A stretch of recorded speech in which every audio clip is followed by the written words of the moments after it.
orang bangkitkan minyak diesel yang tinggi. Saya buat kajian semalam, minyak diesel yang tinggi itu memang ada kesan.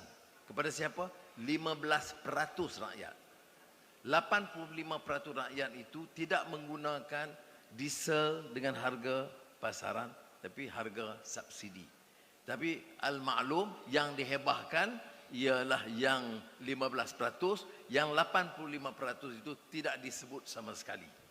Jadi kalaupun nak beri cadangan, saya setuju. Ada terkesan. Tadi bincang dengan saudara Luke, memang betul.